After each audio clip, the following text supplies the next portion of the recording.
Hello, welcome welcome welcome guys. আমার নাম জিশান খান। আমি তোমাদের ম্যাথস পড়াবো আমাদের এই স্মার্ট সাকসেস চ্যানেলে। ম্যাথস অ্যান্ড রিজনিং দুটোই পড়াবো আশা করছি।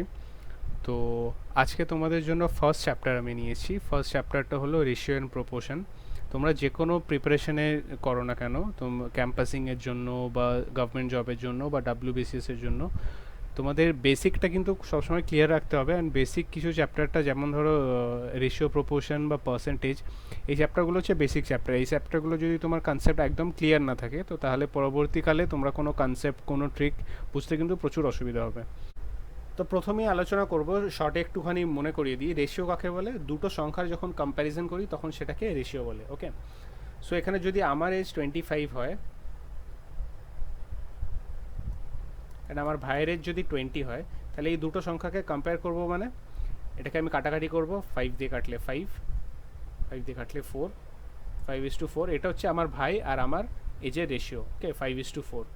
সিম্পলি যদি মিল্ক অ্যান্ড ওয়াটারের যদি মিক্সচার থাকে, মিল্ক যদি 6 লিটার থাকে অ্যান্ড ওয়াটার যদি 4 লিটার থাকে, তাহলে মিল্ক অ্যান্ড ওয়াটারের রেশিও কত হলো? এখানে কেটে গিয়ে 3, কেটে গিয়ে 2, তাহলে 3:2 হয়ে গেল মিল্ক অ্যান্ড ওয়াটারের রেশিও।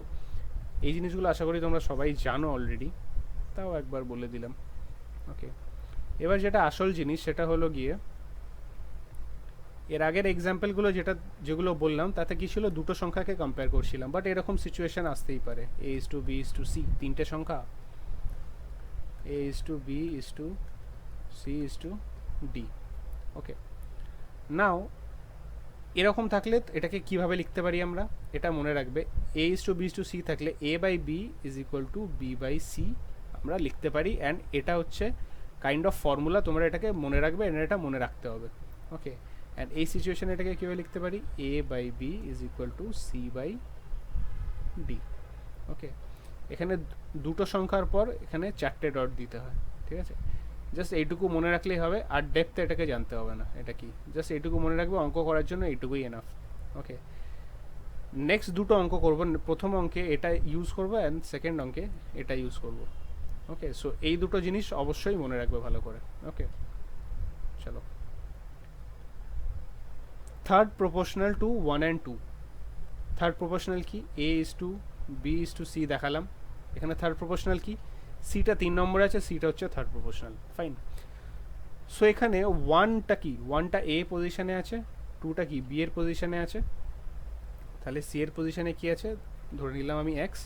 তো তাহলে আগের ফর্মুলাটা অনুযায়ী আমি এইভাবে লিখতেই পারি, 1/2 ইজ ইকুয়াল টু 2/x। তাহলে এক্স ওয়ানের সাথে 2 এর সাথে এক্স ইকুয়াল টু 2 × 2 মানে 4। কারেক্ট অ্যান্সার হচ্ছে সি। ওকে, নেক্সট ফোর্থ প্রপোর্শনাল। কী কী সংখ্যা আছে, 12 আছে, 14 আছে, 18 আছে, এক্স আছে।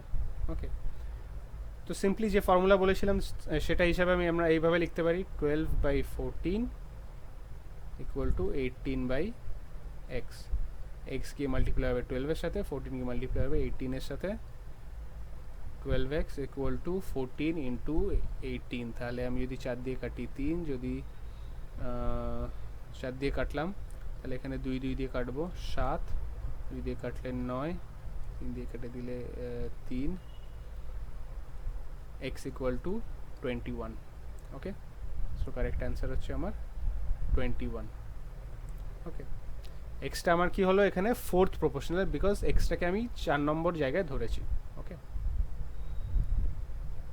এবার আসি মিন প্রপোর্শনাল। মিন প্রপোর্শনাল বা সেকেন্ড প্রপোর্শনাল একই ব্যাপার। Okay, A is to B is to C, এর মিন প্রপোর্শনাল কি, মাঝখানেরটা, বা মধ্য সমানুপাতি বাংলায় বলে, মধ্য সমানুপাতি। ওকে, সো এখানে আমার ফোরটা কি, ফোরটা হচ্ছে এর জায়গায় বসবে, 9টা হচ্ছে সি এর জায়গায় বসবে, মাঝখানে হচ্ছে এক্স। তো অ্যাকর্ডিং টু দ্যাট ফর্মুলা আমরা এইভাবে লিখতে পারি, 4/x ইকুয়াল টু x/9। এক্সের সাথে এক্স গিয়ে মাল্টিপ্লাই হবে, 9-এর সাথে 4 গিয়ে মাল্টিপ্লাই হবে, হয়ে গেলে কত হবে, 36 ইকুয়াল টু এক্স স্কোয়ার, বা x equal to 30, sorry, x equal to হচ্ছে 6। ঠিক আছে, বুঝতে পেরেছি আশা করো।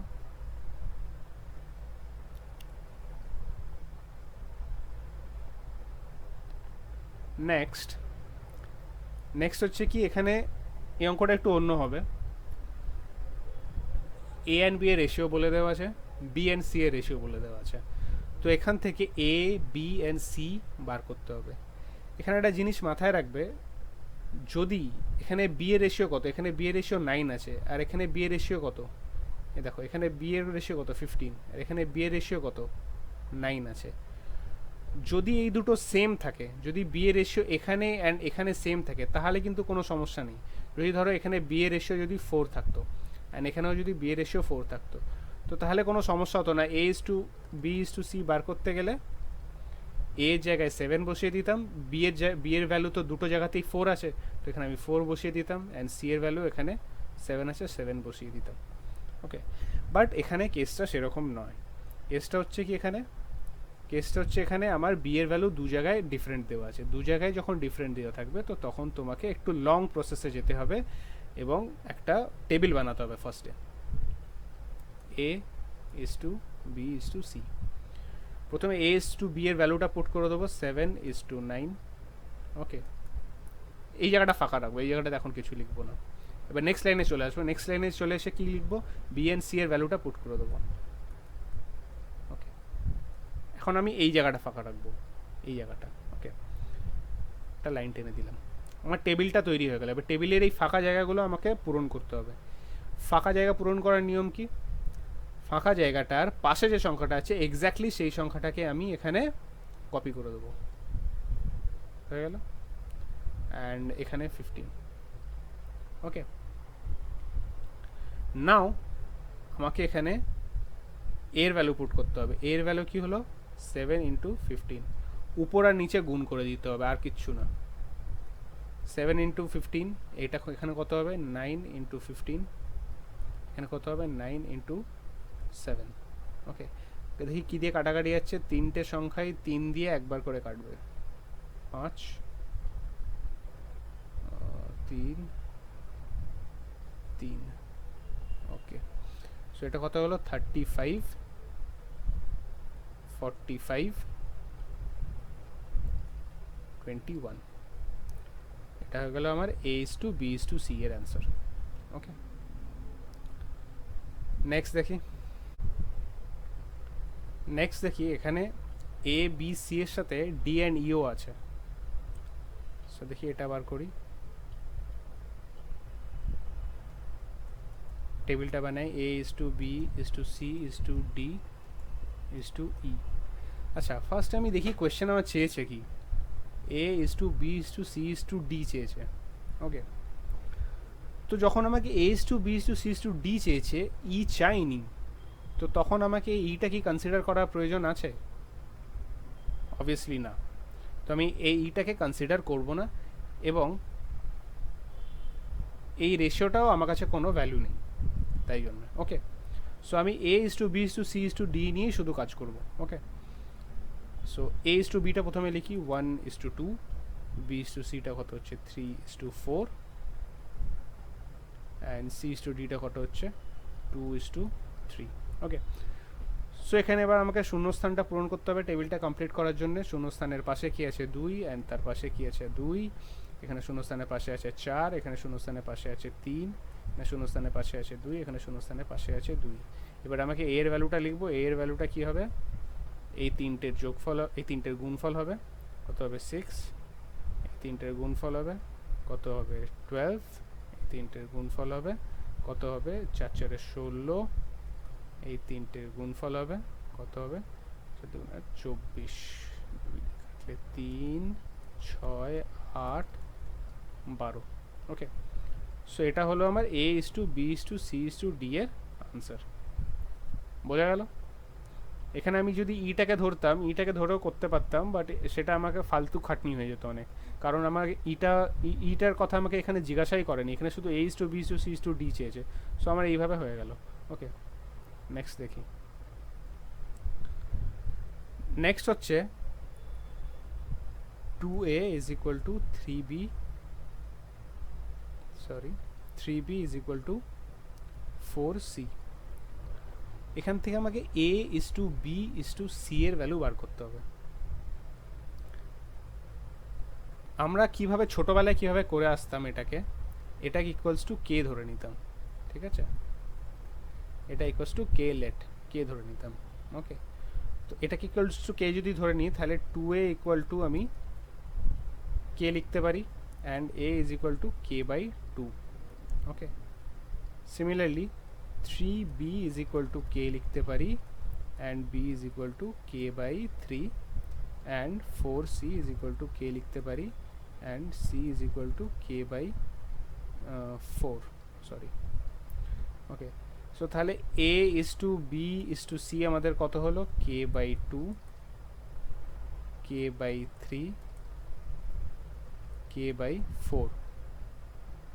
এটা হলো আমাদের ratio a is to b is to c এর। এখানে কে কে কে তো কেটে গেল, তাহলে রেশিওটা কি দাঁড়ালো 1/2, 1/3, 1/4। বাট আমাদের অপশানে কি এই ধরনের কিছু অপশান দেওয়া আছে 1/2, 1/3, 1/4? এই ধরনের কোনো অপশান দেওয়া নেই। তো এখানে আমার রেশিওটা যেটা আছে সেটা হচ্ছে ভগ্নাংশের রেশিও, 1/2, 1/3, 1/4 ভগ্নাংশের রেশিও। কিন্তু আমার যে রেশিওটা অপশানে দেওয়া আছে সেটা হচ্ছে কি আমার পূর্ণ সংখ্যা রেশিও। তো ভগ্নাংশের রেশিওকে পূর্ণ সংখ্যা রেশিওতে কীভাবে চেঞ্জ করতে হয় এই প্রসেসটা কিন্তু ভালো করে বুঝবে। ওকে, প্রথম কথা, আমাকে এই যে নিচে যে সংখ্যাটা আছে 2, 3, 4, এই তিনটে সংখ্যার লসাগু বার করতে হবে, এলসিএম। এই তিনটে সংখ্যার এলসিএম কত হবে 12। ওকে, এই তিনটে সংখ্যার এলসিএম যা হবে সেই এলসিএমটাকে উপরের সংখ্যার সাথে গুণ করে নিতে হবে, নিউমারেটরের সাথে গুণ করে দিতে হবে। তো 12 গুণ করে দিলে এটা কত হয়ে যাবে 12, এটা কত হয়ে যাবে 12, এটা কত হয়ে যাবে 12। এবার আমার নিচের সংখ্যাটা দিয়ে নিউমারেটরের সাথে ডিনোমিনেটর কাটাকাটি হয়ে যাবে, 6, 4, 3, 6:4:3। সো এইভাবে আমি করতে পারি কি, ভগ্নাংশে যখন রেশিও থাকবে তখন সেটাকে আমি পূর্ণ সংখ্যার রেশিওতে এইভাবে চেঞ্জ করতে পারি। কিভাবে, নিচের সংখ্যাগুলোর মানে ডিনোমিনেটরের যে সংখ্যাগুলো রয়েছে তার আমি এলসিএম বার করে উপরের সংখ্যাটার সাথে গুণ করে দেবো। গুণ করে দিলে অবভিয়াসলি নিচের সংখ্যাগুলোর সাথে কাটাকাটি হয়ে যাবে, কাটাকাটি হয়ে গেলে এটা ডেফিনেটলি পূর্ণ সংখ্যায় চলে আসবে। 6:4:3 option C.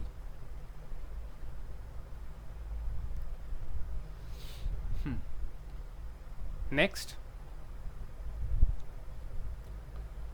2a is equal to 3b is equal to 4c.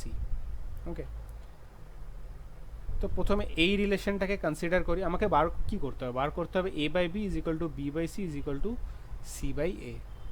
Okay, so এই জায়গাটা থেকে আমি এটা ডিডাক্ট করতে পারি, a by b is equal to 3/2 লিখতেই পারি ক্রস মাল্টিপ্লাই করে।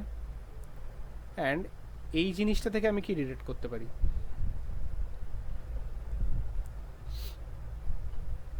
3b is equal to 4c, sorry,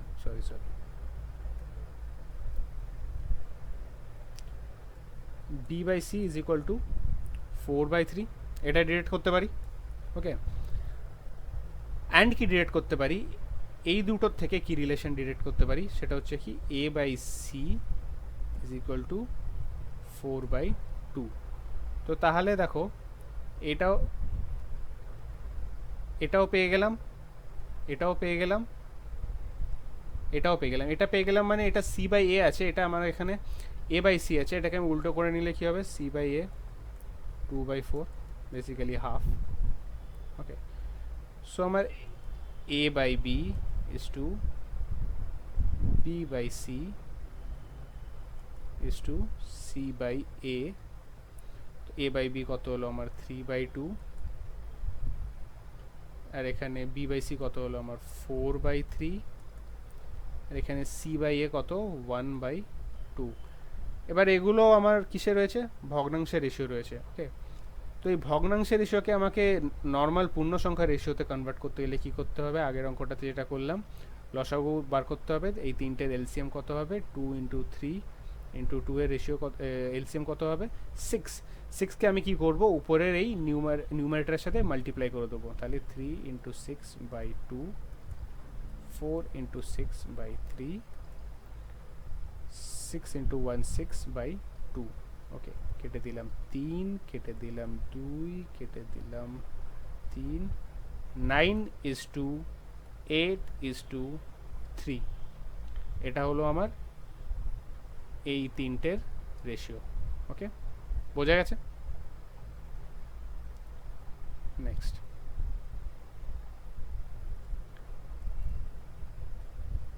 A/2 is equal to B/3 is equal to C/5। ওকে, তো এই রিলেশনটা থেকে আমি কি ডিডাক্ট করতে পারি? আবার সেমলি এইটা ডিডাক্ট করতে পারি। এখান থেকে আমি কি লিখতে পারি? ক্রস মাল্টিপ্লাই করে A/B is equal to কত? 2/3। এটা থেকে কি লিখতে পারি? B/C is equal to কত? 3/5, ক্রস মাল্টিপ্লাই করে। ওকে, তাহলে আমি AB আর BC এর রেশিও পেয়ে গেলাম। আমাকে কি বার করতে হবে? A/B/C। AB এর রেশিও কত? 2:3। BC এর রেশিও কত? 3:5। ওকে, তো ঠিক আগের অঙ্কটার মতো, যেখানে আগে এরকম সেম অঙ্ক একটা করলাম, মেবি 3 নম্বর 4 নম্বরে। ওকে, এখানে আমাকে টেবিল বানাতে হবে একটা, A/B/C। ওকে, তো এই টেবিলে আমি প্রথমে A আর B এর ভ্যালু লিখলাম, তারপর B আর C এর ভ্যালু লিখলাম, তারপর ফাঁকা জায়গাগুলো পূরণ করে দিলাম।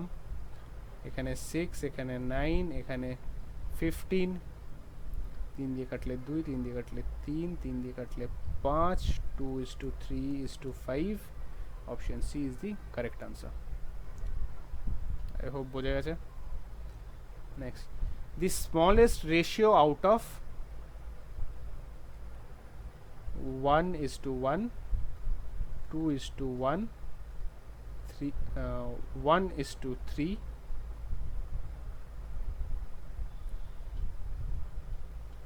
1:3, 3:1, এর মধ্যে স্মলেস্ট কি? ঠিক আছে, প্রথম কথা রেশিওগুলোকে আমি আগে ভগ্নাংশের ফর্মে লিখে নেব। 1/1, 2/1, 1/3, 3/1।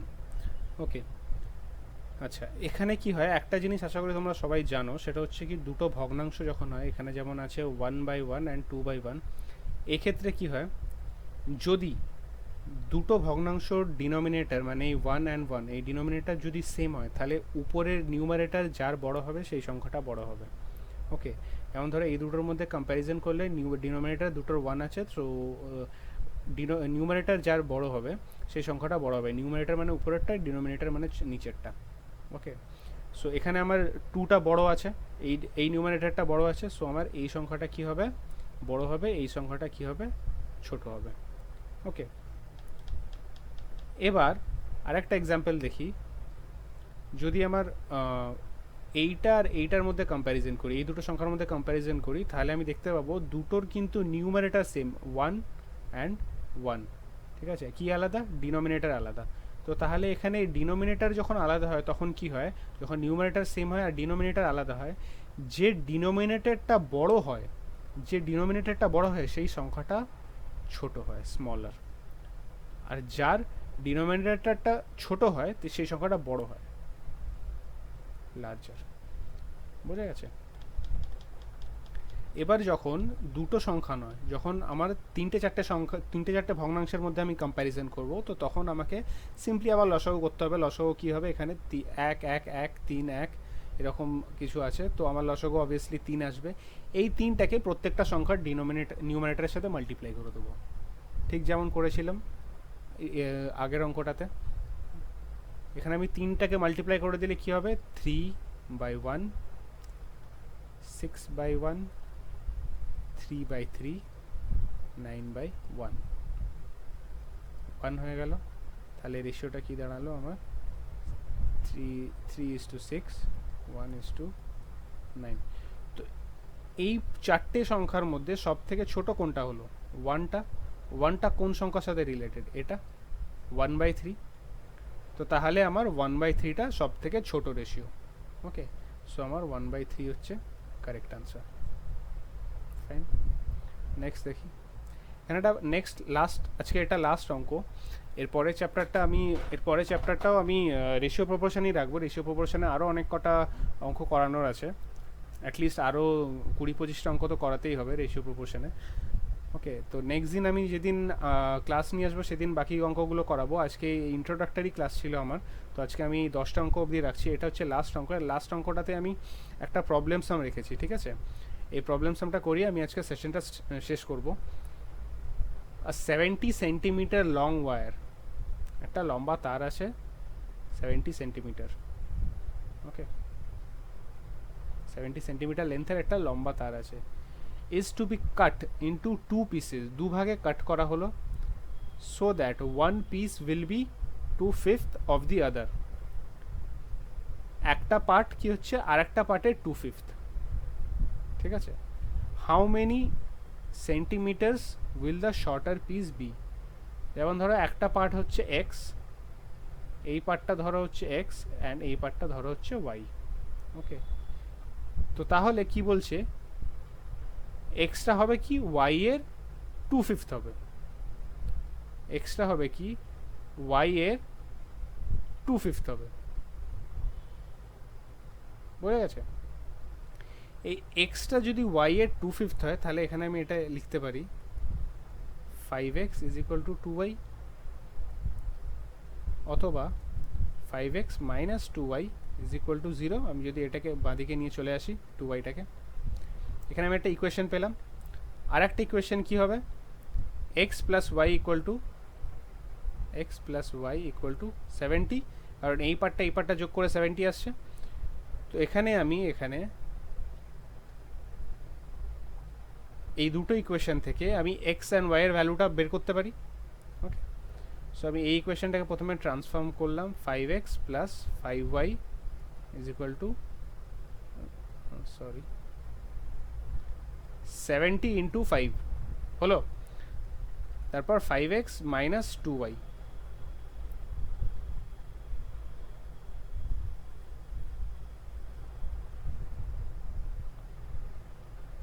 প্রথমে আমি এই ইকুয়েশনটাকে ট্রান্সফর্ম করছি কিসে, 2x + 2y = 70 × 2। আমি বোথ সাইডে 2 দিয়ে মাল্টিপ্লাই কেন করলাম এক্ষুনি বুঝতে পারবে। অবভিয়াসলি করলাম কাটাকাটি করার জন্য। এটা হচ্ছে ফার্স্ট ইকুয়েশনটা। সেকেন্ড ইকুয়েশন কি, 5x - 2y = 0। ঠিক আছে, দুটো ইকুয়েশন। এবার এই দুটো ইকুয়েশন থেকে আমি x অ্যান্ড y এর ভ্যালু পেয়ে যাব। এখানে +2y - 2y যেহেতু আছে, আমি এই দুটোকে কেটে দেবো। এখানে +2x + 2x আছে, তাহলে আমি কী হবে এটা অ্যাড করে দেবো 7x, অ্যান্ড এখানে কত হবে 70 × 2 + 0 140, x = কত হবে 20। 7 দিয়ে 140কে কেটে দিলে 20 হচ্ছে। ওকে, x যদি 20 হয় তাহলে y কত হবে 70 - 20 50। Okay, how many centimetre will the shorter piece be? তো শর্টার পিস কোনটা, 20টা, তো সেটা কত centimetre, 20 centimetre. Okay, so I guess আজকের সেশনটা বোঝা গেছে। কোনো জায়গা যদি না বুঝতে পেরে থাকো অবভিয়াসলি কমেন্ট সেকশনে জানাবে, এবং ভিডিওটা পুরোপুরি ভিডিও যদি কোনো চ্যাপ্টারে অবভিয়াসলি কমেন্ট সেকশনে জানাবে, এবং কোনো পার্ট যদি বুঝতে না পারো তাহলে ভিডিওটা আরেকবার রিওয়াইন্ড করে দেখিয়ে নাও। আই গেস বুঝতে পারবে। আমি খুবই খুবই খুবই বেসিক লেভেল থেকে করাচ্ছি, তোমাদেরকে আরও এখনও অনেক দূর যেতে হবে এবং অনেক কঠিন কঠিন অঙ্ক করতে হবে, কারণ চাকরির প্রিপারেশন এত সহজ হয় না এখন। বাজারে অনেক বেশি কম্পিটিশান আছে, তো অবভিয়াসলি তোমাদেরকে আরও বেশি বেশি স্ট্রং হতে হবে অঙ্কে। আজকে ইন্ট্রোডাক্টরি ক্লাস ছিল, খুবই সোজা কয়েকটা অঙ্ক করালাম রেশিও প্রপোর্শনের। নেক্সট দিন আমরা আরেকটু অ্যাডভান্স লেভেলের অঙ্ক শিখবো, এবং আরও বেশি লম্বা হবে নেক্সট দিনের চ্যাপ্টারটা। নেক্সট দিনের সেশনটা আরও বেশি লং হবে, 40-45 মিনিটসের সেশন রাখবো নেক্সট দিনে। ওকে, ওই দিন আরও ইন ডেপথ আলোচনা করব এই রেশিও অ্যান্ড প্রপোর্শন। ওকে, ভিডিওটা অবশ্যই কিন্তু লাইক করে দিও। তোমাদের জন্য ভিডিও আনছি, একটুখানি অ্যাপ্রিসিয়েট করলে আমিও খুশি থাকবো। প্লিজ লাইক করে দিও, একটা হার্টও বানিয়ে দিলাম তোমার জন্য। চলো প্লিজ লাইক, প্লিজ সাবস্ক্রাইব, ভালোভাবে পড়াশোনা করো। ওকে, আজকের জন্য রাখলাম, গুড নাইট। Bye bye.